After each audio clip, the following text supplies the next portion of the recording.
Recording in progress. Então vamos lá, gente. Relembrando aqui onde nós paramos na semana passada, né? A gente estava aqui falando sobre Gálatas 1, né? E a gente parou no versículo 24, especificamente. Paulo fez uma espécie de autobiografia resumida para tentar demonstrar um ponto específico, né? Se vocês lembrarem, ele começou a carta dando uma saudação, e a saudação já era bem propositalmente afirmando, né, a suficiência do sacrifício de Cristo para a salvação. E depois ele começa, no capítulo 1, ainda no versículo 6, falando que estava bem espantado, bem atônito com os Gálatas, porque eles estavam abandonando o evangelho, a boa notícia da salvação, por alguma outra coisa, que não era, de fato, um evangelho. Na verdade, eles estavam desertando do evangelho verdadeiro por alguma outra coisa que não era o evangelho. Paulo faz um juízo de maldição para esses que estão pregando outro evangelho, que não o evangelho da salvação, e repete ainda que sejam malditos esses que pregam qualquer outra coisa que não o evangelho verdadeiro. Nós vamos descobrir o que perversão do evangelho era essa, hoje, agora no capítulo 2.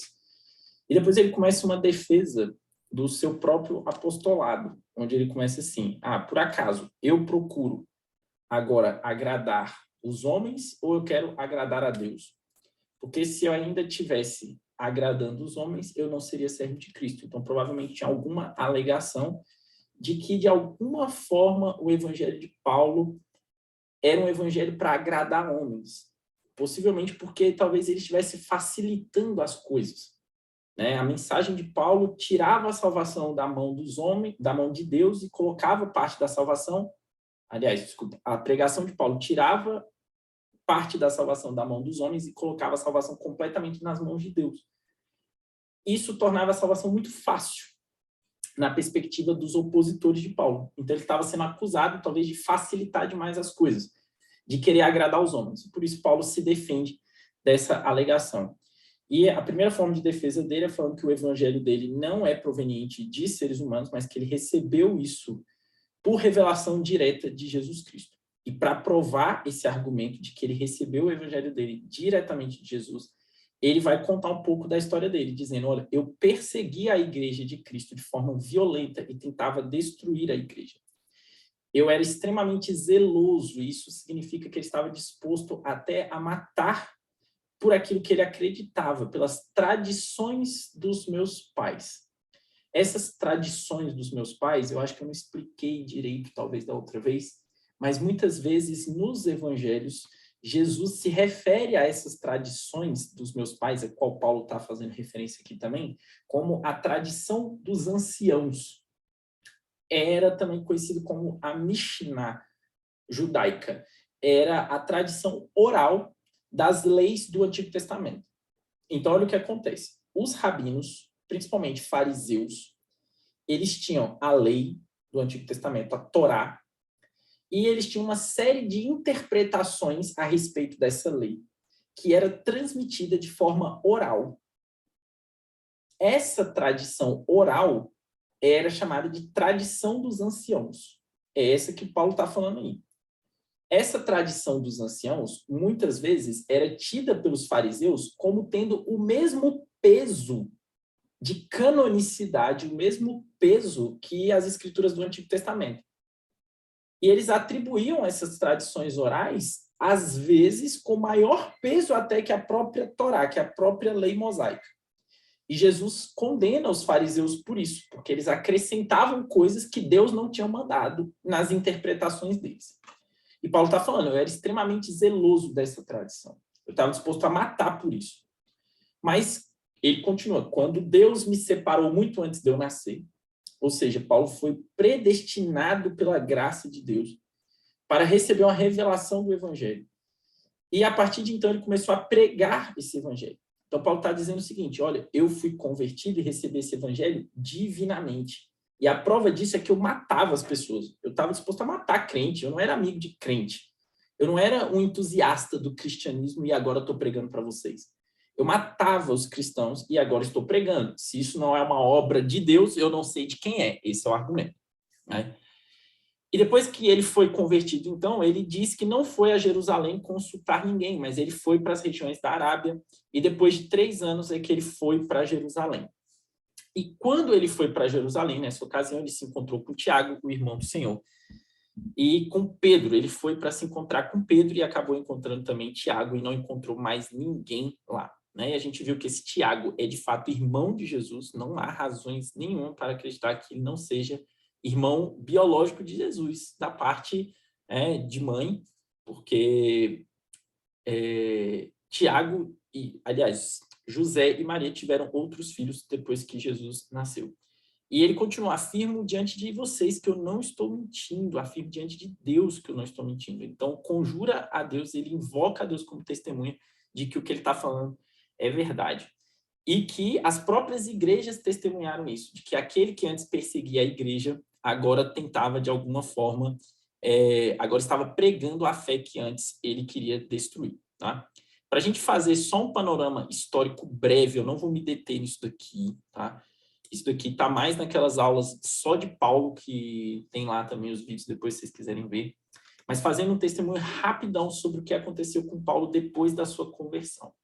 Então, depois que Paulo é convertido em Damasco, ele fica cego, Ananias vai até ele, ora por ele, ele recupera a visão. Daí, Paulo fica breve tempo em Damasco. De Damasco, ele vai para a Arábia, onde passa aproximadamente 3 anos. Da Arábia, ele volta para Damasco, onde os emissários do rei Aretas estão querendo matar ele. E aí ele foge num cesto de Damasco, né? E vai para Jerusalém. Lá, Barnabé apresenta ele a Pedro e a Tiago. Essa história vocês podem ver em Atos 9, 26. Tá? Os helenistas tentam matar Paulo. Depois, Paulo pega e foge de Jerusalém para Tarso, onde fica aproximadamente 10 anos pregando em Tarso. Provavelmente o ministério de Paulo em Tarso foi bem conturbado, existem evidências disso em 2 Coríntios, depois vocês podem dar uma olhada. Barnabé é enviado até a igreja de Antioquia para acompanhar o crescimento dessa igreja gentílica na Síria e busca Saulo em Tarso, porque era bem perto de Antioquia, para ajudar ele no trabalho em Antioquia. A igreja de Antioquia, então, depois envia Barnabé e Paulo com ofertas para a igreja de Jerusalém. É nesse ponto aqui que a narrativa de Gálatas, agora essa mini biografia de Paulo, vai continuar, beleza?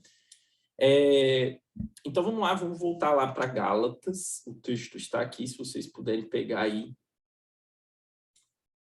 Então, Gálatas 2, na Bíblia de vocês. Lembrando que eu estou utilizando a versão NAA, a Nova Almeida atualizada, beleza? Então a gente está nesse ponto. Paulo estava em Tarso. De Tarso ele vai para Antioquia. De Antioquia ele vai para Jerusalém, tá? E ele diz: 14 anos depois fui outra vez para Jerusalém.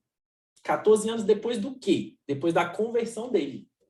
Então, 14 anos depois que ele foi convertido, ele voltou pela segunda vez a Jerusalém. E com quem ele foi para Jerusalém? Ele foi com Barnabé. Isso é informado para a gente no livro de Atos, tá? No livro de Atos tem lá isso também. Só que no livro de Atos só menciona Barnabé e Paulo, não menciona Tito. Mas Paulo diz aqui em Gálatas que Tito também foi com eles. Nota que Paulo e Barnabé são judeus. Tito não é judeu. Tito é grego. Tito é gentil. Beleza?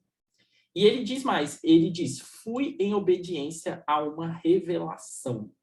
Essa frase aqui, fui em obediência a uma revelação, é muito importante para a gente. Por quê? Você poderia se perguntar: que revelação? Essa revelação, ela está narrada para a gente, em Atos, capítulo 11.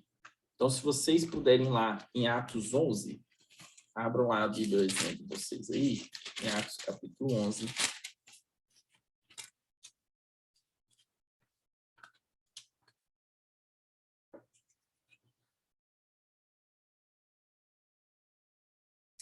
Olha lá, Atos 11, 27. Diz assim: naqueles dias, alguns profetas foram de Jerusalém para Antioquia. E apresentando-se um deles, chamado Ágabo, dava a entender pelo Espírito que haveria uma grande fome em todo o mundo. Essa fome veio nos dias do imperador Cláudio. Os discípulos, cada um conforme suas posses, resolveram mandar uma ajuda aos irmãos que moravam na Judeia. E eles o fizeram, enviando essa ajuda aos presbíteros por meio de Barnabé e Saulo. Então, que revelação foi essa que Paulo recebeu para que ele fosse até Jerusalém com Barnabé e Tito? Foi a revelação do profeta Ágabo, falando que teria uma fome muito grande na região da Judéia. Então, Paulo sai de Antioquia com uma oferta da igreja de Antioquia, levando essa oferta de Antioquia até Jerusalém, por conta dessa revelação, em obediência à revelação do profeta Ágabo em Atos. Beleza? Então, vou colocar aqui, só para que vocês não se esqueçam, que essa revelação especificamente está em Atos 11, é a revelação do profeta Ágabo. É assim, ler as epístolas é um pouco complicado, porque a gente tem que fazer esse link com Atos, porque Atos é meio que a cola, né, do Novo Testamento, é aquilo que une os evangelhos e aquilo que está nos evangelhos com o conteúdo das epístolas, né? É a narrativa histórica que gera o contexto geográfico e histórico para as epístolas, tá? Beleza. E Paulo está dizendo que ele foi até lá em função dessa revelação levar essa oferta até Jerusalém. E ele continua agora o texto. Ele fala assim: e eu apresentei o evangelho que prego entre os gentios. Então, o que Paulo está dizendo aqui? Que, além de ter ido levar essas ofertas, ele aproveitou a ocasião para apresentar o evangelho que ele estava pregando entre os gentios. Notem que Paulo já estava fazendo 14 anos de ministério. 14 anos de ministério. Ele já vinha pregando, ele já havia pregado em Damasco, ele já havia pregado na Arábia, ele já havia pregado em Tarso. E agora ele estava pregando em Antioquia. Então, ele já tinha 14 anos de ministério. Quando ele, então, foi até Jerusalém, essa é a segunda visita, a primeira visita dele, ele só conheceu Pedro, Tiago, foi rapidão, ficou 15 dias e vazou, porque os helenistas estavam tentando matar ele. Então, assim, ele já está fazendo 14 anos de ministério aí. E agora ele vai lá e, pela primeira vez, ele realmente apresenta, ele explica, né, em Jerusalém o evangelho que ele estava pregando entre os gentios. Né? Então, ele está falando assim, eu expliquei, apresentei o evangelho que eu prego entre os gentios. É importante que tenha isso em mente, porque o mundo antigo, principalmente ali do primeiro século, ele não era um mundo conectado igual é o nosso hoje, né? Então, assim, hoje eu prego aqui em Brasília e eu consigo comunicar isso imediatamente para quem está em outro canto. Nesse período era tudo mais difícil, né? Ainda mais para falar e explicar as coisas pessoalmente, pô, era um trabalho muito grande, porque fazer essas viagens aí não era tão fácil. E aí ele diz, mas ele fez isso em particular aos que pareciam de maior influência. Então, ele está falando que ele não fez isso publicamente. Ele apresentou isso em particular para aqueles que eram de maior influência. Quem que vocês imaginam que sejam esses aqui de maior influência que Paulo está dizendo aqui que ele pregou para esses? Os apóstolos. Tá? Então, esses de maior influência aqui são os apóstolos, beleza? Eu vou até desmutar aqui vocês, se vocês quiserem perguntar aqui. No começo estava tendo... E da onde que a gente pode concluir isso? Dos versos seguintes. Vamos chegar lá. Então, olha só. E aí ele diz o seguinte: para não correr ou ter corrido em vão.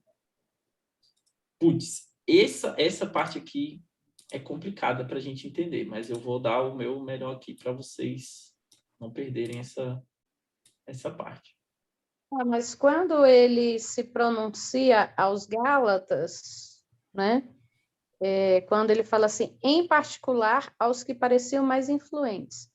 Então, assim, eles estavam indicando aos Gálatas a quem ele foi informar esse evangelho que ele estava pregando aos gentios. Isso, exatamente. Ou seja, Em tese, Pedro, Tiago, João. João. Exatamente. Ele está dizendo, ele está contando essa história para os Gálatas. Ele está falando assim, ó, quando eu fui, lembra que ele estava dando uma narrativa para validar o apostolado dele, né? E ele começou a dizer, tá vendo? O meu evangelho, ele não vem de homens, ele vem de uma revelação divina. Ele está contando isso para os Gálatas. E como que vocês podem ter certeza disso? Eu persegui a igreja de Deus. E do nada agora eu estou pregando.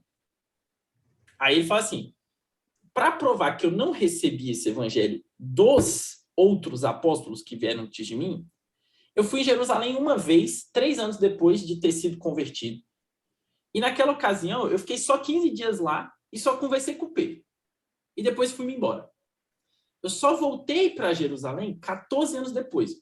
Ou seja, o que ele está tentando demonstrar é o seguinte, que o ministério apostólico dele não depende de Jerusalém. O ministério de Paulo foi recebido de forma direta, igual dos outros apóstolos. Os outros apóstolos receberam de Jesus, Paulo também recebeu de Jesus. Ele não recebeu de outros homens. Só que, ao mesmo tempo, ele não quer que a coisa pareça com que ele tem uma rixa com Jerusalém. Ele tem que afirmar que a autoridade dele é independente, mas, ao mesmo tempo, ele não pode parecer que ele está contra os apóstolos em Jerusalém, porque ele não está. Os apóstolos de Jerusalém também são crentes, também são apóstolos, também estão defendendo o evangelho, também estão pregando a verdade.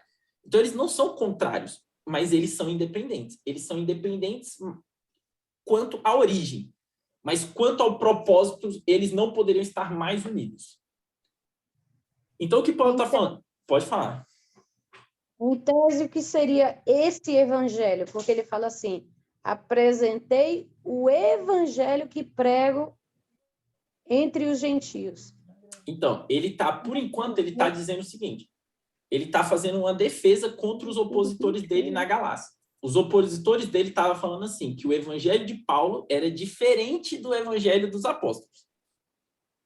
Os judaizantes que estavam falando mal de Paulo estavam dizendo isso. O evangelho de Paulo é diferente dos evangelhos dos apóstolos. Aí Paulo está falando assim, então eu fui lá em Jerusalém e apresentei este evangelho que eu prego. Que é o evangelho da salvação. Isso. Pela Aí graça. Exato. Ele falou assim, eu fui lá e apresentei esse evangelho que eu estou pregando. Vamos ver o que os apóstolos disseram, então, sobre esse evangelho de Paulo. E aí, essa frase dele aí, para não correr ou ter corrido em vão. Notem a tensão que Paulo está. Essa tensão de Gálatas, ela é muito importante. Ele precisa afirmar que o ministério apostólico dele é independente, ou seja, que tem origem independente dos outros apóstolos. Mas, ao mesmo tempo, ele precisa afirmar que o evangelho dele, que o apostolado dele é unido com o dos outros apóstolos quanto ao propósito e quanto à verdade deste evangelho. Ou seja, ele recebeu o ministério apostólico dele independentemente dos outros apóstolos. No entanto, quanto ao propósito, quanto à finalidade da pregação, quanto ao objetivo da pregação e quanto à veracidade da pregação, eles estão juntos, inseparáveis. Então, ao mesmo tempo em que Paulo é independente de Jerusalém, no sentido de que ele recebeu isso de forma independente, ele está unido a Jerusalém porque eles estão pregando a mesma verdade. Não existe uma concorrência entre Paulo e Jerusalém. Esta concorrência aparente entre Paulo e Jerusalém é uma mentira dos opositores de Paulo. Eles querem fazer os crentes da Galácia acreditar que existe uma diferença quando não existe. E aí ele continua a história. Mas nem mesmo Tito, que estava comigo, sendo grego, foi obrigado a submeter-se à circuncisão. Agora ele começou a mostrar o que os judaizantes, os opositores de Paulo, estavam falando na Galácia. Olha o que ele diz. Ele fala, Tito. Então ele fala o seguinte, Tito, que era grego. Então Tito não era judeu. Tito é um cristão não judeu, ou seja, de origem grega, gentílica, completamente, foi convertido ao cristianismo. Paulo está dizendo o seguinte, Tito, que é um gentil cristão, foi comigo para Jerusalém.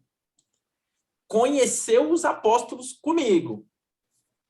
E em nenhum momento Tito foi obrigado a submeter-se à circuncisão. Então, olha o que ele está dizendo. Os apóstolos não obrigaram Tito a se circuncidar. Eles não fizeram isso. Tá? E aí, mas, pô, por que você está falando isso? Alguém, por acaso, sugeriu que Tito fosse obrigado a se circuncidar em Jerusalém? Pelo visto, sim. Porque Paulo continua a história dizendo: e isto surgiu por causa dos falsos irmãos que se haviam infiltrado para espreitar a liberdade que temos em Cristo Jesus e nos reduzir à escravidão. Olha o que Paulo está dizendo. Que em Jerusalém existiam alguns falsos irmãos. Ou seja, pessoas não crentes, inimigos. E Paulo diz que eles estavam infiltrados. Como se eles fossem espiões. E ele continua, esses falsos irmãos, esses hereges, estavam infiltrados na igreja e a finalidade deles é espreitar a liberdade que temos em Cristo Jesus. Esses falsos irmãos que estavam lá, provavelmente eram aqueles irmãos, falsos irmãos, na verdade, né? Que estavam, de alguma forma, tentando... Ó, tá conectado aqui, essas duas coisas. Eles estavam, de alguma forma, sugerindo que Tito deveria se circuncidar. Eles estavam dizendo, opa, ele é cristão, tem que circuncidar. Ou seja, a gente já pode concluir aqui a primeira coisa. Paulo está lutando com um grupo de pessoas que está defendendo um evangelho diferente do dele. Qual é a primeira coisa que eles estão falando aí, que a gente já pode deduzir a partir desse texto? Esses que estavam pregando esse falso evangelho, esses falsos irmãos, estavam dizendo para os cristãos que os gentios convertidos ao cristianismo deveriam se circuncidar. Estavam dizendo isso. Então, basicamente, ele estava dizendo o seguinte: ah, beleza, você acredita em Jesus? Massa! Ótimo que você acredita em Jesus. Mas vocês precisam se circuncidar também. Ou seja, só acreditar em Jesus não é suficiente. Vocês precisam, circuncidar. Beleza? Todo mundo sabe o que é circuncisão? Então, beleza. Tá? Então, todo mundo sabe o que é circuncisão? Beleza. Então, eles estão acrescentando. Esse é o primeiro acréscimo que eles estavam fazendo. Eles estavam falando assim, pô, Jesus é massa. Jesus é top. Mas você precisa se circuncidar também. Mas Paulo está dizendo, os apóstolos, aqueles que eram de maior influência, não falaram que Tito precisava se circuncidar. Quem fez isso eram falsos irmãos que estavam infiltrados lá na igreja. E ele continua. A esses não nos submetemos por um instante sequer. Eita, fé, esse aqui é manto aí, Érica, tu que gosta de uns mantos aí, ó. Aí ele diz aqui, ó, a esses aqui nós não nos submetemos nem por um instante sequer. A esses quem? A esses falsos irmãos. Então ele está falando o seguinte, Tito é um cristão. E ele é cristão porque ele creu em Jesus. Não, ele não precisa se circuncidar para ele ser cristão. A circuncisão não é um requerimento da nova aliança. Ele não precisa ser circuncidado para ser um cristão. Então ele está falando, nós não vamos ceder nesse aspecto. Ninguém vai ceder nesse aspecto. Né? E por que Paulo reforça tanto isso? Porque circuncidar Tito, se Paulo tivesse cedido, se Paulo tivesse falado assim, não, tá bom, vocês querem circuncidar Tito, circuncida. Se ele tivesse cedido nesse aspecto, isso representaria uma derrota para o evangelho. Uma derrota completa. Porque é como se Paulo estivesse admitindo que Cristo não era o suficiente. Que algo a mais precisava ser feito. Tá? Que ele precisava de um plus. Exato, o que o Juan falou aí no chat, mostraria que esses judaizantes, com esse tipo de argumento de que eles precisavam ser circuncidados, eles estavam certos, no final das contas. Tá? E ele continua, então, nós não nos submetemos a esse tipo de demanda para que a verdade do evangelho permanecesse entre vocês. Ou seja, para que vocês não crescem numa mentira de que a circuncisão é necessária para a salvação. E ele continua, e quanto àqueles que pareciam ser alguma coisa, o que eles foram no passado não me interessa. Deus não aceita. Tu pulou aí o restante O quê? do versículo. Vai, Não, para que a verdade do evangelho Eu permaneça. acabei de falar essa parte. Não, Sim, não. Pulasse. falei. Enfim, vai. Todo mundo tá ouvindo. Eu falo. Então, Eu falei eu que ele, cortou, que eu só... o que ele disse foi o seguinte, que nós não nos submetemos para que isso não fosse uma derrota. Ou seja, para que a verdade do evangelho permanecesse lá. Ou seja, para que os gálatas não acreditassem numa mentira. Tá? Porque Não senão, deixa eu qual seria a mentira circuncidar que ele... Pode falar, Não Juan. deixa eu circuncidar ele para não ser, porque senão ia mostrar que eles estavam certos. Comentou Exatamente. agora. E que aquilo que Paulo falava era uma mentira, porque Paulo pregava a suficiência de Cristo. Os judaizantes Isso ia estavam mostrar que falando, era precisa o evangelho circuncidar. mais obras da lei. Exatamente. E aí ele continua agora. E quanto àqueles que pareciam ser alguma coisa, o que eles foram no passado não me interessa. Deus não aceita a aparência de homem. Esses, digo, que pareciam ser de maior influência, nada me acrescentaram. Olha, essa frase aqui é importante no final. Aqueles que eram de maior influência, os apóstolos, nada acrescentaram a Paulo. Ou seja, Paulo foi lá, explicou a situação para eles, falou o que ele estava pregando. Falou assim, ó, o que eu prego é isso, isso, isso, isso e isso. E nada foi acrescentado. Ou seja, os apóstolos em Jerusalém concordaram ipsis literis com tudo que Paulo estava falando. Ou seja, eles não acrescentaram nada. Eles não falaram que estava errado. Eles não falaram que precisava de um complemento. Eles não falaram que precisava de uma mudança aqui, outra ali, um detalhezinho aqui estava errado, que Paulo podia aprimorar. Nada. Eles não acrescentaram nada. Ou seja, os apóstolos em Jerusalém concordavam completamente com o evangelho de Paulo.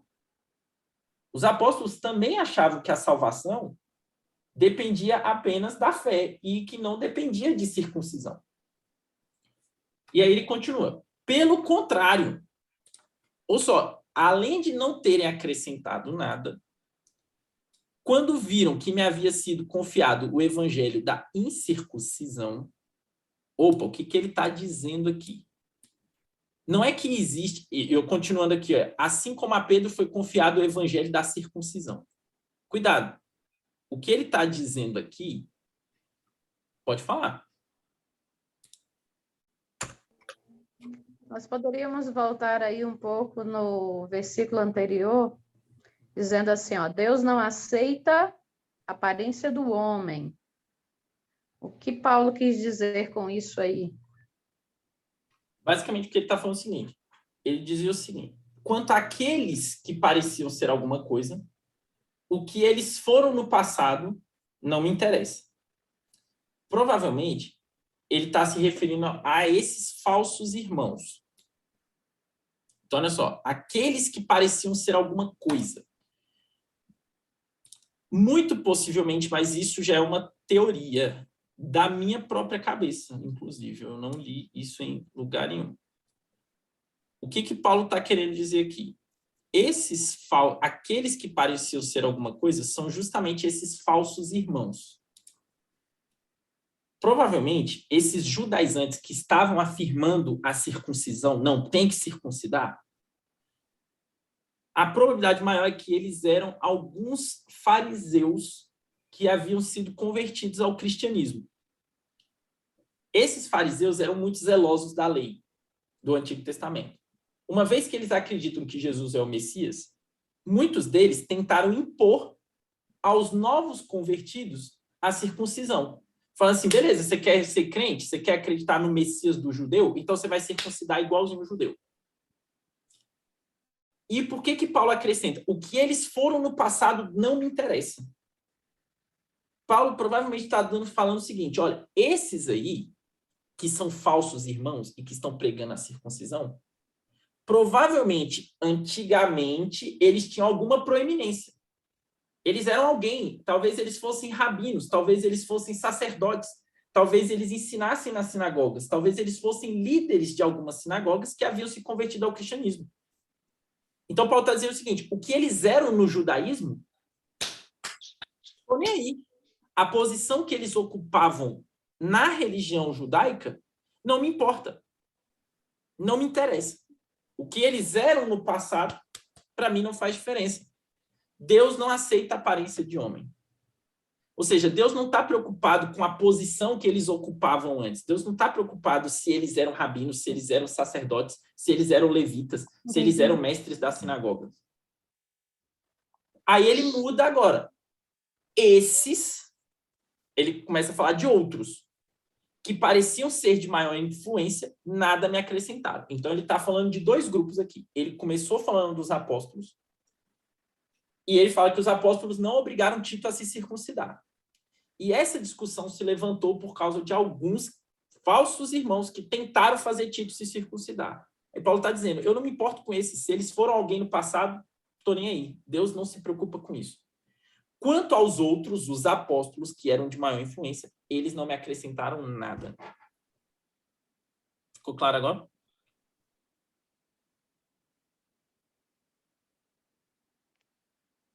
Sim? Beleza. Alice, eu tenho uma dúvida, aí tu vai me dizer se ela tem algum sentido ou não. Porque daí, eu entendo que ele está explicando assim, né? Quando ele, nos próximos versículos aí, que ele vai fazer essa divisão entre o evangelho da circuncisão e da incircuncisão. Que é basicamente ele chamado a pregar aos gentios, né? Aos povos, aos gregos, aos romanos, e Pedro, Tiago, João, chamado a pregar aos judeus e tudo mais, e mostrar aí essa ruptura que teve. E daí, quando ele diz que não acrescentaram nada, como que a gente pode fazer esse link com o que aconteceu com Pedro, por exemplo, e ele, aquele momento que ele disse que resistiu a Pedro na face, calma, que a gente vai ter que chegar nesse versículo ainda, vamos por partes, senão a gente bota um boi... Tá querendo ir lá para frente, pô. Vamos devagar. Então, ó, voltando ao versículo 7, ainda, olha o que ele disse. Ele falou o seguinte, porém, pelo contrário, primeiro ele disse, eles não me acrescentaram nada. E ainda pelo contrário, quando eles viram que me havia sido confiado o evangelho da incircuncisão, assim como a Pedro foi confiado o evangelho da circuncisão. Aqui é importante a gente fazer uma distinção, porque Paulo menciona dois evangelhos. O evangelho da incircuncisão e o evangelho da circuncisão. A gente precisa entender essas palavras de Paulo aqui no seu respectivo contexto. Circuncisão, incircuncisão, ele está falando dos gentios. Circuncisão, ele está falando dos judeus. Mas ele não está fazendo distinção entre dois evangelhos no sentido formal. Ele não está dizendo que existem dois evangelhos, um evangelho para os gentios, um evangelho para os judeus. Não existem dois evangelhos. Existe um evangelho só. É só o povo que é diferente. Isso, o que ele está fazendo não é uma diferença de mensagem, é uma diferença de público. Então ele está falando assim, a ele foi confiado o evangelho para ser pregado aos gentios. Então, Cristo chamou Paulo para pregar especialmente para os gentios. E, por outro lado, chamou Pedro para pregar especialmente aos judeus. Então, enquanto Pedro teria o seu ministério focado nos judeus, a partir de Jerusalém e depois os judeus da dispersão, Paulo teria o seu ministério concentrado principalmente nos gentios. Essa é a ideia. E Paulo está dizendo que os apóstolos perceberam isso. Eles se ligaram nisso, eles se tocaram, que realmente isso, Deus tinha construído a coisa desse jeito. E ele fala, por que eles perceberam isso?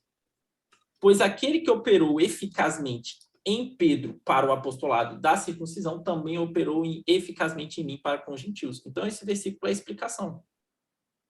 Ele está falando, da mesma forma que Pedro foi capacitado para pregar aos judeus, eu fui capacitado para pregar aos gentios.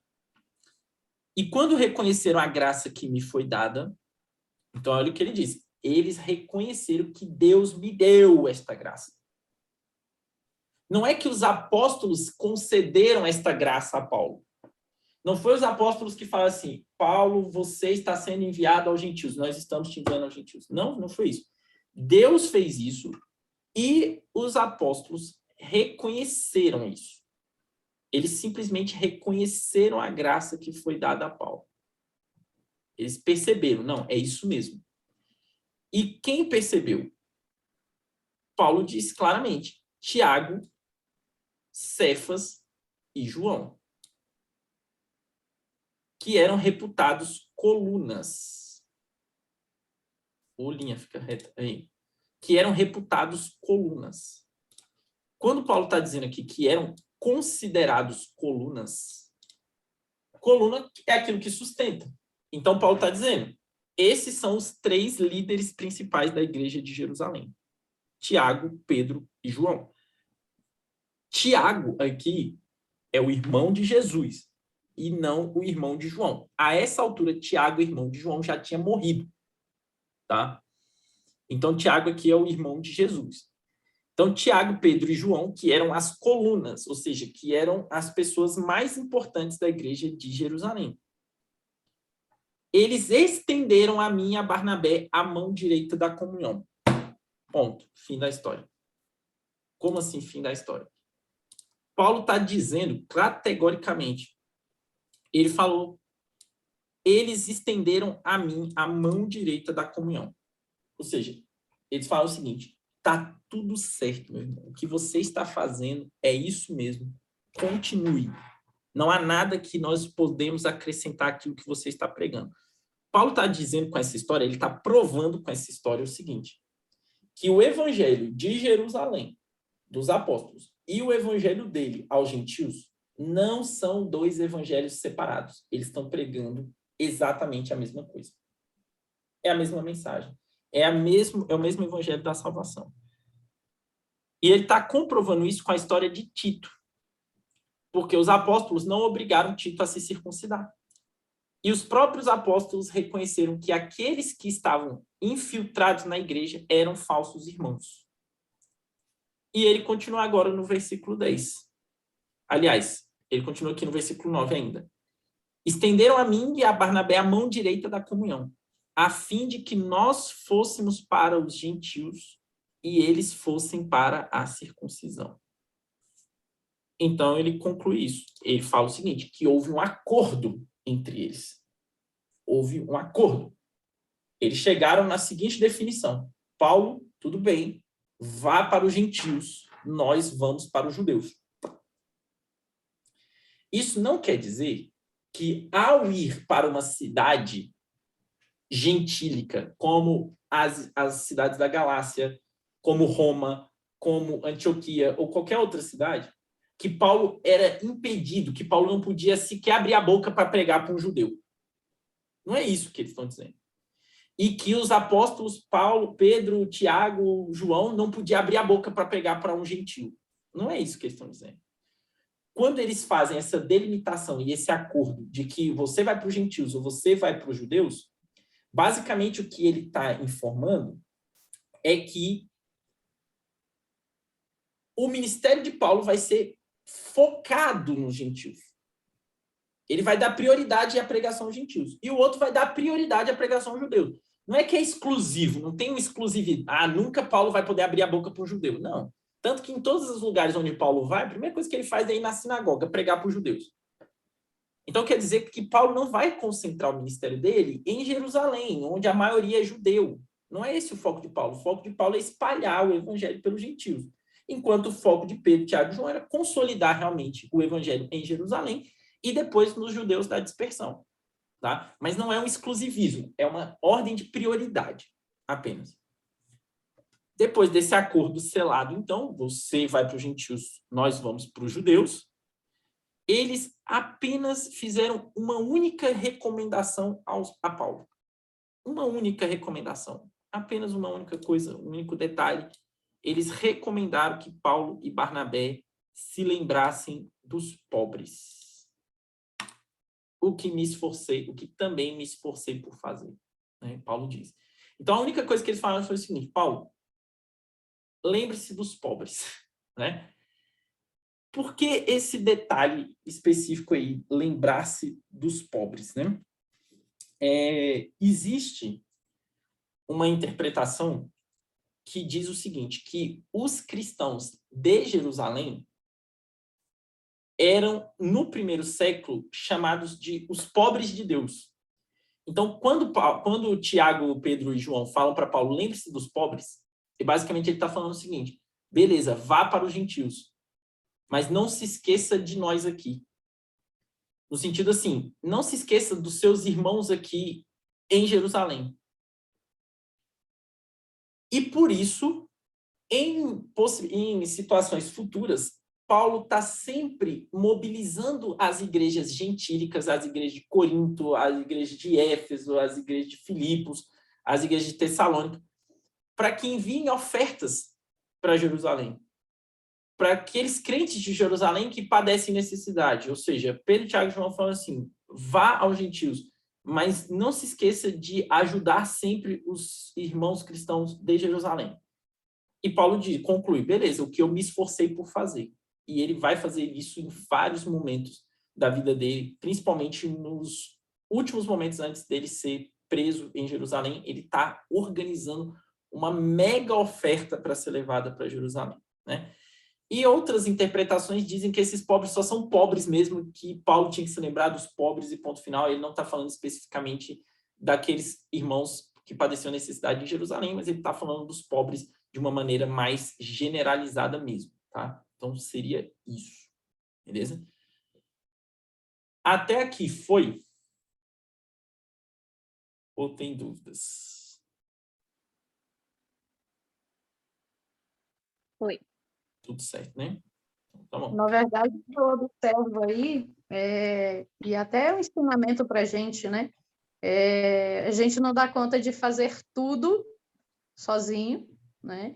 E também a gente não consegue fazer dois serviços, digamos assim, né? Porque a gente pode se atrapalhar. Eu entendo que essa separação aí é justamente para que se tenha foco, né? E eu digo que ensinar para quem não sabe nada é muito mais fácil para ensinar para quem já tem vício, né? E eu acredito que ensinar a doutrina cristã aos judeus era muito mais difícil do que aos gentios. Eu também acho que essa tese ela é verdadeira. Tanto é que não demorou muito tempo para que a igreja cristã se tornasse prioritariamente gentílica, né?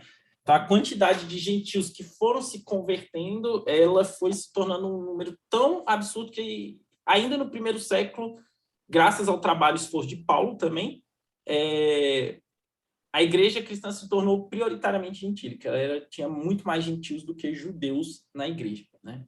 Depois da destruição do templo de Jerusalém no ano 70, isso ficou ainda mais marcante, ainda no primeiro século.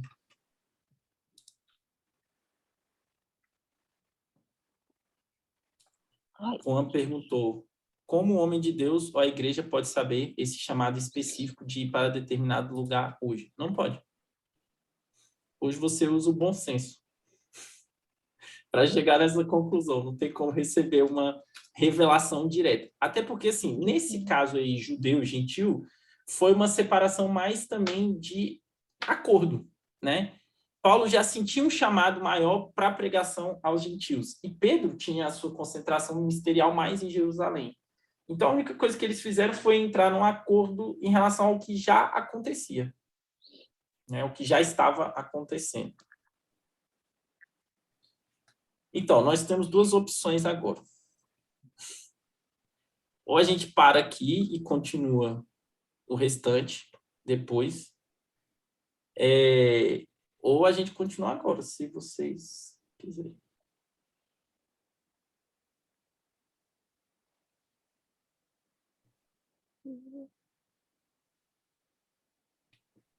Por mim, tanto faz. Ou vocês não falam nada e me deixam no vácuo.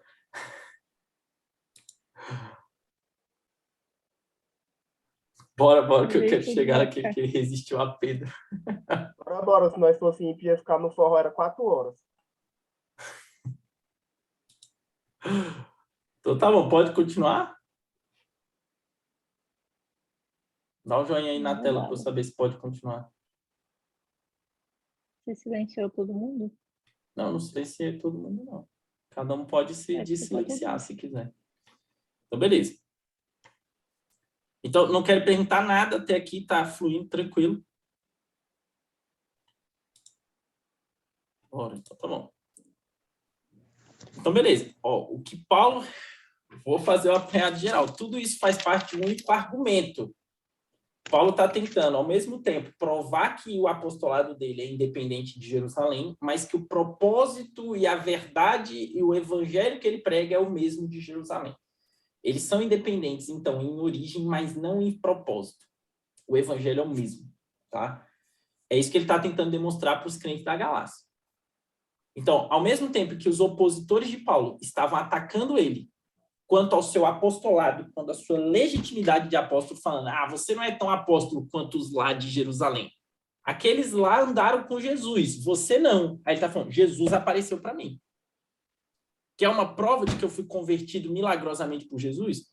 Eu perseguia, eu matava os crentes.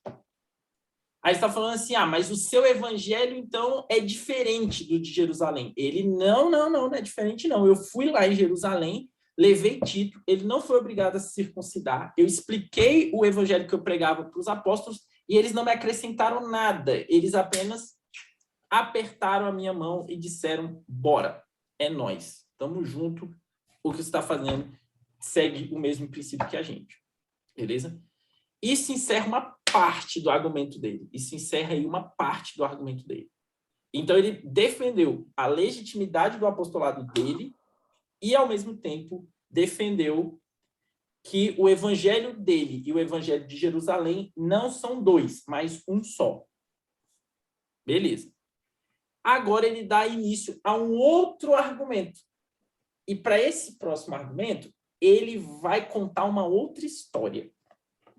A história que ele vai contar agora é a seguinte. Por isso que ele começa o versículo 11 falando, quando, porém... Quando, porém, ele está contradizendo, ele está contrapondo aquilo que ele acabou de falar nos versos anteriores. Ele está dizendo o seguinte, eu fui lá em Jerusalém e Pedro apertou a minha mão. Pedro disse, tamo junto, não precisa circuncidar, é só Jesus. Pedro concordou com isso. Agora ele diz, porém, contudo, todavia, entretanto, mas, quando Pedro veio a Antioquia, lembra que no começo que a gente estudou, começou a estudar a carta de Paulo aos Gálatas, eu falei que essa carta foi escrita de Antioquia. Quando Paulo escreveu Gálatas, ele estava na cidade de Antioquia. E como que eu sei que ele estava na cidade de Antioquia? Porque Paulo usa o verbo veio a Antioquia. Paulo ele está contando aos Gálatas uma história. E ele está falando assim, quando Pedro veio em Antioquia, ou seja, onde Paulo está no momento em que ele está escrevendo? Em Antioquia. Porque se ele não estivesse em Antioquia, ele teria dito foi a Antioquia e não veio a Antioquia, né? Então, isso mostra que ele estava escrevendo essa carta de Antioquia aos Gálatas. Aí ele está dizendo, quando Pedro veio aqui em Antioquia, eu resisti a ele face a face. O que é resistir face a face? Eles tiveram um certo aí... Uma treta. Pega para capar. Falando aí em linguagem... nova treta. Tradução na linguagem de hoje, falou assim, eu tive uma treta ali com Pedro, né? Uma tretazinha apostólica. E ele fala... Uma DR. Por que ele teve essa tretinha aí com Pedro? Aí ele argumenta que Pedro havia se tornado repreensível. Ou seja, Pedro fez algo errado. Pedro fez alguma coisa errada. Tá, o que Pedro fez de errado? Ele vai continuar, ele fala assim, de fato, antes de chegarem alguns da parte de Tiago, ele comia com os gentios. Então, vamos por parte na história. Paulo está contando a história. O que Pedro estava fazendo? Pedro estava comendo com os gentios. Gente, isso aqui pode passar desapercebido. E a gente não pode deixar isso aqui passar desapercebido. Para um judeu, comer com gentio, isso era algo escandaloso. Isso era algo que, se um fariseu visse um negócio desse, ele rasgava as vestes. Que absurdo, que escândalo, que coisa absurda. Por quê? Porque a comida, né, a refeição, era uma... O que estão falando aqui no chat? Dando isso que a gente comentar nos evangelhos. Onde que isso é... O que é comentado nos evangelhos? Comer com gentios, né? Comer com gentios. Isso, quando Jesus sentava para comer com gentio e publicano, os fariseus ficavam assim, malucos, né? Tipo, caramba, esse cara come com gentio e publicano, não estou acreditando nisso. Por que os judeus tinham tantos escrúpulos em relação a comer com os gentios? Por quê? A comida para os judeus, ou as refeições, era algo muito sagrado. Tanto é que boa parte das leis do Antigo Testamento, elas estão relacionadas à comida. Deus santificava os judeus por meio de uma dieta restritiva muito grande, em que os judeus não podiam comer uma série de comidas específicas. Não podia comer animal sufocado, não podia comer animal com sangue, não podia, uma série de restrições alimentares. Essas restrições dietéticas, elas tornavam o judeu cerimonialmente puro para que ele pudesse praticar o sacrifício no templo.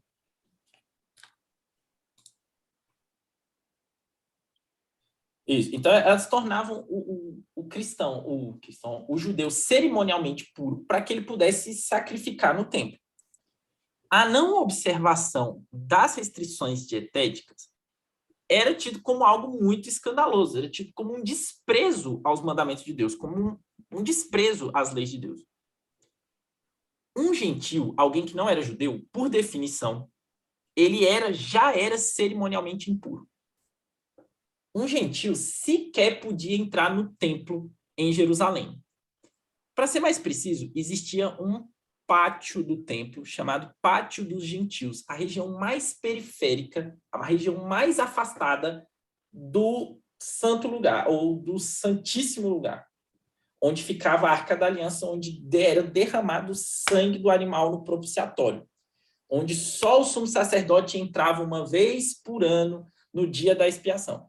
A região mais afastada desse local era chamada de Pátio dos Gentios. Era o lugar mais longe onde o gentio podia adentrar no templo.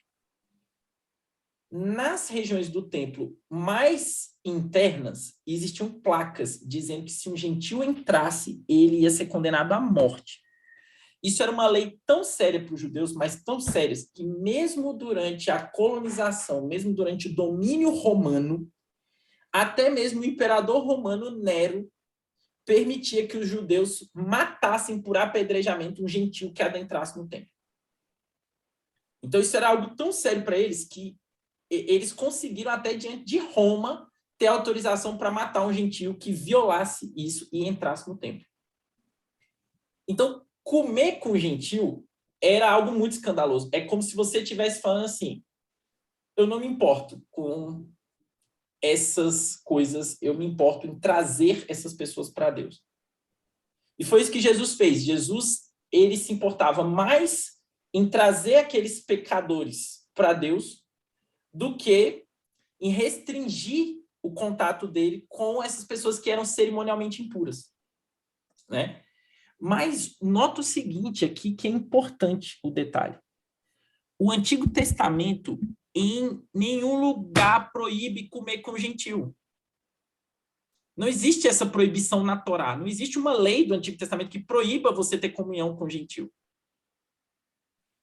Isso era uma interpretação, né? Isso era uma interpretação dos anciãos. Aquela lei, aquela tradição oral. Aquela tradição oral, né, da Mishnah judaica lá, que dizia que não pode ter comunhão com os gentios.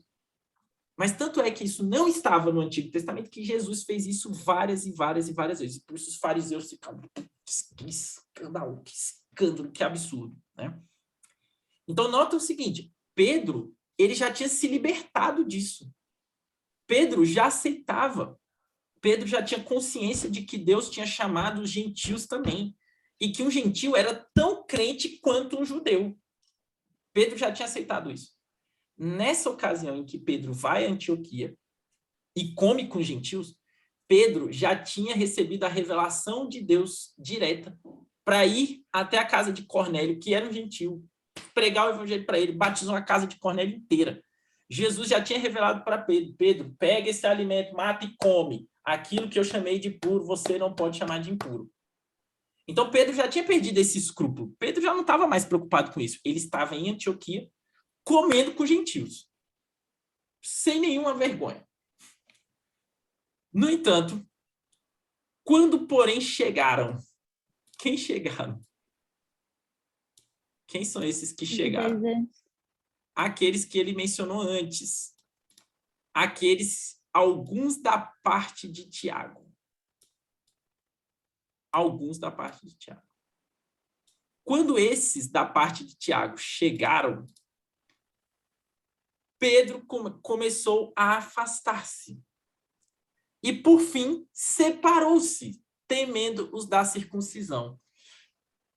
Olha o que Pedro fez, então.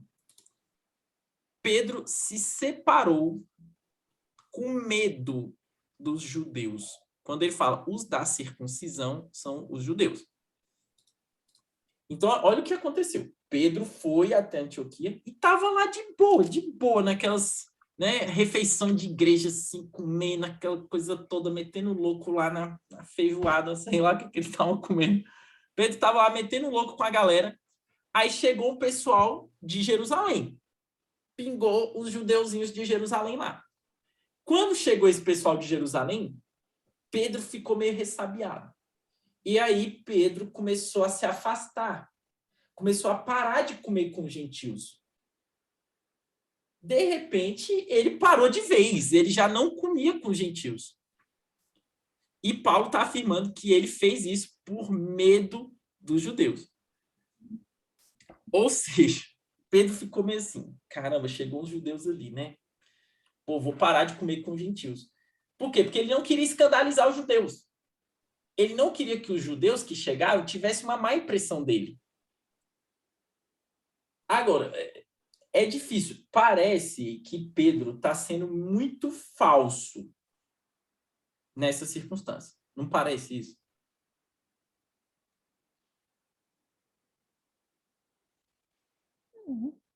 Sim ou não?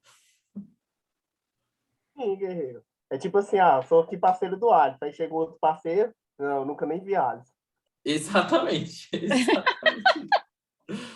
É exatamente isso, entendeu? Parece que Pedro está sendo muito falso, né?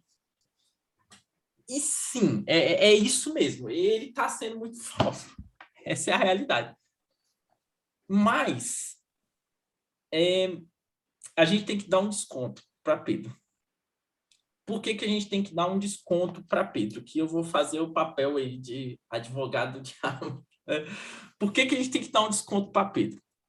Se a gente se colocar um pouco na pele de Pedro, a gente pode entender melhor a circunstância que está acontecendo.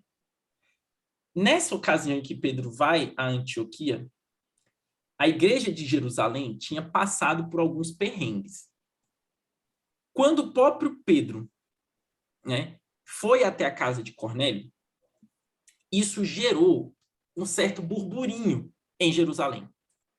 Muitos irmãos cristãos de origem judaica que ficaram sabendo que Pedro foi até a casa de Cornélio, comeu com Cornélio, que era um gentio, se hospedou na casa de Cornélio, eles ficaram com escrúpulos, eles ficaram assim, putz, isso parece errado, isso está parecendo uma coisa errada. Isso gerou um certo burburinho, e provavelmente nessa ocasião, até mesmo, a liderança da igreja de Jerusalém foi tirada de Pedro e colocada para Tiago, o irmão de Jesus. E Pedro já não era mais o líder principal da igreja de Jerusalém. E logo depois que isso acontece também em Atos 9, um evento muito importante histórico acontece, que é a morte do rei Herodes Agripa. Agripa I. O rei Herodes Agripa I era um queridinho dos judeus. E ele era brother do imperador romano. Brother do imperador romano. Nesse período, a Judeia enfrentava sérias dificuldades com Roma, porque alguns insurgentes rebeldes judeus não queriam o Império Romano, domínio do Império Romano de jeito nenhum, e estavam dispostos a pegar em arma e matar romano até afastar eles de lá. Para vocês entenderem melhor esse contexto, seria bom que vocês estudassem a história dos macabeus, antes de Jesus, muito antes de Jesus nascer. Mas, enfim, não vou aprofundar tanto nessa parte. Mas o fato é que existia um grupo de insurgentes rebeldes chamados de zelotes, que estavam dispostos a cair no pau com Roma até a morte. O rei Agripa estava no meio dessa confusãozinha. E ele estava tentando conciliar Roma com os judeus, para que não ocorresse uma rebelião, porque uma rebelião na Judeia não ia resultar em vitória contra Roma, ia resultar em massacre de judeu em cima de massacre. Então, o rei Agripa, ele estava ali tentando mediar essa situação, fazendo o meio do campo ali, né? Segurando o imperador e segurando os rebeldes. Esses rebeldes, eles eram extremamente zelosos da lei. E esses rebeldes matavam judeus que se misturavam com gentios. A igreja de Jerusalém estava lá com Pedro, Tiago, tendo que pregar o evangelho para judeus, num contexto onde a lei ainda era, o Estado ainda era uma teonomia. Então, eles não podiam simplesmente sair violando a lei ou a tradição do país por causa do cristianismo. E se eles fizessem isso por entender que isso era o certo, eles estavam correndo risco de vida.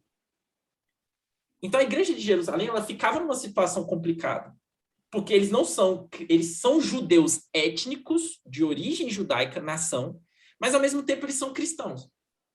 Eles entendem que os gentios foram inseridos na aliança com Cristo, na fé, mas, ao mesmo tempo, os gentios não são judeus étnicos. Então, os cristãos judeus de Jerusalém, eles estavam no fogo cruzado entre gentios convertidos ao cristianismo e os judeus que eram compatriotas nacionais deles. Por isso que a presença de Paulo em Jerusalém causava tanto burburinho. Toda vez que Paulo ia lá, ele tinha que ir rapidinho e dar o vazário, porque senão a coisa esquentava. Então, Pedro, ao mesmo tempo que ele quer ter comunhão com os judeus, com os gentios, porque ele sabe que Deus incluiu os gentios na aliança, ele tem um certo temor das coisas que podem acontecer em Jerusalém, porque o pau pode quebrar, entendeu? Por conta de situações dessa de envolvimento de judeus com gentios. Pronto, fiz aí uma apologia de Pedro, tá? Mas o fato é que ele estava sendo hipócrita, não tem como mudar isso.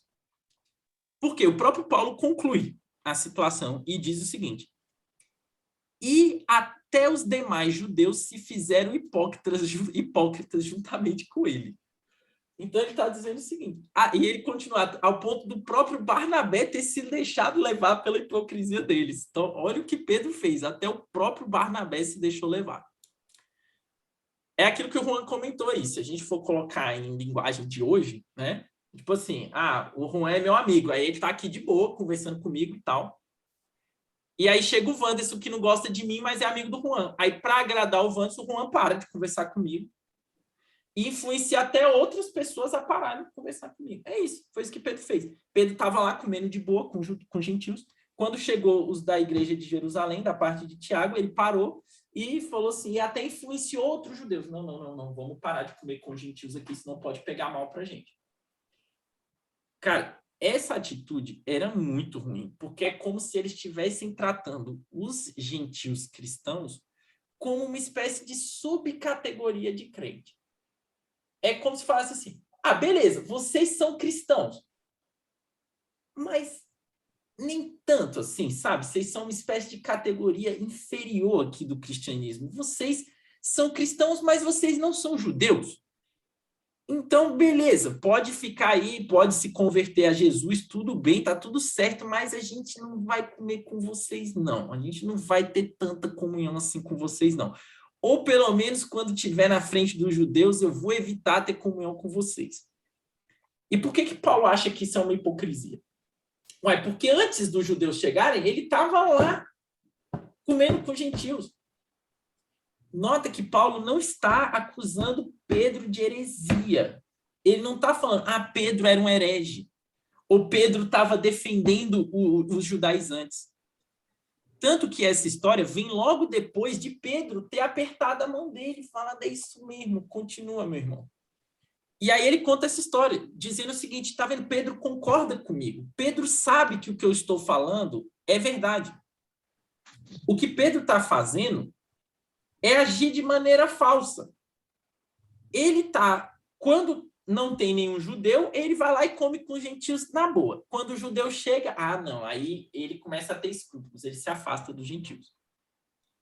Ou seja, Paulo está acusando Pedro, não é de heresia, não é de doutrina errada, não é de ser judaizante. Pedro sabia muito bem que os gentios tinham sido incluídos na nova aliança. Ele está acusando Pedro de hipocrisia. De hipocrisia, tá? Fez sentido? Isso. Beleza. Aí agora ele continua. Quando, porém... eu repeti esse aqui, ó.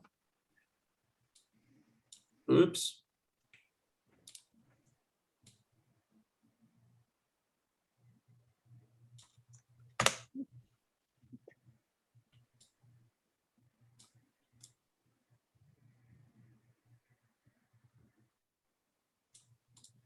Aí Paulo continua agora. Paulo viu isso, Paulo estava lá, estava presente, ele viu isso daí acontecendo na frente dele. Então ele diz, quando, porém, vi que não procediam corretamente segundo a verdade do evangelho, eu disse a Cefas na presença de todos. Olha isso que ele falou aqui agora. Ele viu que eles não procediam segundo a verdade do evangelho. Qual era a verdade do evangelho? Que os gentios tinham sido incluídos na aliança, tanto quanto os judeus. Não tem diferença entre judeus e gentios no cristianismo. O judaísmo, com a sua tradição, podia até considerar os gentios como alguém inferior, mas o cristianismo não. Então, Cristo uniu gentios e judeus. Não tem diferença. Então, quando Pedro se esquiva, evita comer ou ter comunhão com gentios, ele não está agindo de acordo com a verdade do evangelho. Então, Pedro se tornou repreensível. Lembra que ele falou isso? Ó? Ele se tornou repreensível. E como o pecado de Pedro foi público, Paulo meteu-lhe o louco publicamente. Ele não chamou, ele não falou assim, Pedro, vem cá, vamos conversar ali no cantinho. Não, ele não fez isso. Na frente de todo mundo, ele meteu-lhe o louco. Ele já falou logo, na presença de todos, publicamente. E aí ele meteu essa frase. Se você, que é judeu, vive como gentil e não como judeu, por que quer obrigar os gentios a viverem como judeus? O que ele está dizendo é o seguinte. Uai, Pedro, você é judeu. Você é judeu. Nasceu em Israel. Judeuzinho. Étnico. Bonitinho. Você já vive de acordo com a graça do evangelho? Ou seja, você já foi libertado das leis da dieta. Você já vive como um gentil, Pedro. Semana passada aqui, você estava comendo com todo mundo aqui de boa. Então, se você que é judeu vive como gentil, por que você quer obrigar os gentios a viverem como judeus? Por que você quer obrigar os gentios a praticarem o judaísmo? Por que você está considerando eles como uma categoria inferior de crente? Por que você não considera eles tão importantes como os judeus? Você quer que eles se tornem judeus, Pedro? Você não é mais judeu, você não vive mais como judeu? Você quer que eles se tornem judeus? Então, Paulo já meteu-lhe o louco, né, com essa frase. Repreendeu Pedro na frente de todo mundo. E simplesmente ele para a afirmação aí. Ele fala que repreendeu Pedro. E a partir do verso 15, ele vai começar um discurso aos Gálatas. Ou seja, ele interrompeu a história. Ele falou assim, quando Pedro veio até aqui, eu repreendi ele, porque ele estava sendo hipócrita. E aí eu falei para eles, você que é judeu vive como gentil, por que quer obrigar os gentios a viverem como judeus? E ponto. Ele não continua a história. Isso dá uma certa agonia, porque ele não fala o que Pedro falou, né? Ele não fala se Pedro rebateu, se Pedro refutou, se Pedro contestou, o que Pedro disse, se Pedro acatou, né? Mas, muito provavelmente, Pedro acatou a repreensão e percebeu que ele tinha agido errado, né? E como é que a gente sabe disso? A gente sabe disso por conta da carta de Pedro aos judeus, em que ele próprio recomenda o apóstolo Paulo como um irmão muito amado, e ele próprio equipara as epístolas de Paulo às escrituras do Antigo Testamento, dizendo que aquilo que Paulo escreve é tão palavra de Deus quanto a escritura do Antigo Testamento. Beleza? Entenderam a treta? Entenderam? Entendemos a treta. Então, Entendemos tudo. é isso. Vou parar aqui, porque agora começa um discurso, tá? E esse discurso é muito importante para a gente entender o capítulo 3. Mas, para entendermos esse discurso de Paulo aqui na carta aos Gálatas, eu preciso explicar a doutrina da justificação pela fé. Então, talvez isso aqui demande um estudo desse inteirinho, e a doutrina da justificação pela fé, outro estudo inteirinho só sobre isso, para a gente chegar lá no capítulo 3, mas a gente vai na parcimônia, né? Então é isso, vou parar aqui no versículo 14, versículo 14, né? Quer perguntar alguma coisa? Aproveita a hora essa. Já parou de gravar? Ainda não. Mas pode perguntar, que aí fica a dúvida na gravação também. É bom. Não, na verdade, quando você fala assim, que a gente fica na agonia, né? Imaginando o que Pedro deve ter respondido a Paulo. Certamente deve ter sido uma discussão acalorada, não é?